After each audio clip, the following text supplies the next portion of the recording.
कहे छिया तोरा सुन हो भोला कहे छिया तोरा 3 बजे भोर में जल ढारी जत हो किसी रहा के छौरा कि सबसे जीतिल तो कि धनसा के छौरा कि सबसे जीतिल तो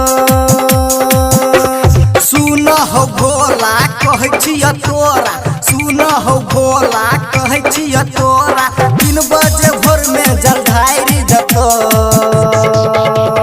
हो किसी रहा के छौरा कि सबसे जीतिल तो कि धनसा के छौरा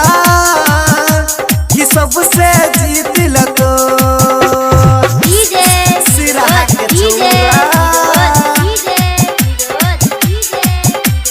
धनसा के छौरा कि सबसे जीतिल तो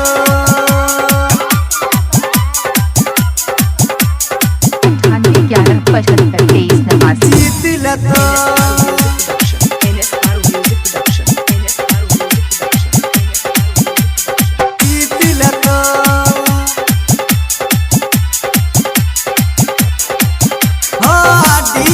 कहो बाबा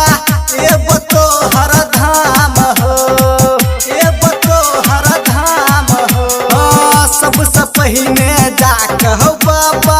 करबवैला डांस हो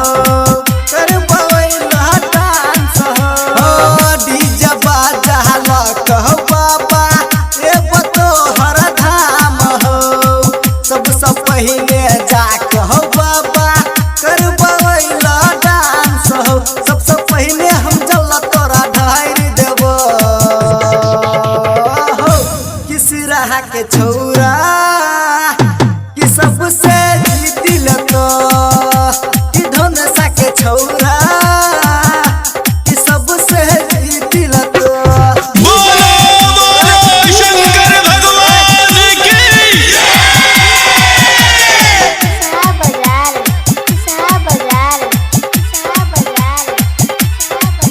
recording by Mahalaxmi music Rampura Bazar जीतिल तो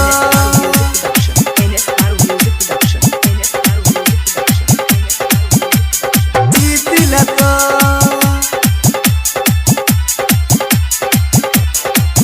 हाँ सबसे आगा रहत हो बाबा सिरहा धनसा के बम हो सिरहा धनसा के बम हो हाँ सबके माथा पर रहत हो बाबा महाकाल के छाप हो महाकाल के छाप हो हाँ सबसे आगा रहत हो बाबा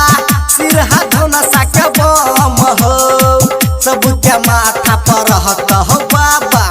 महाकाल के छाप हो सब डीजे में यह गीत बजत हो किसी रहा के छौरा कि सबसे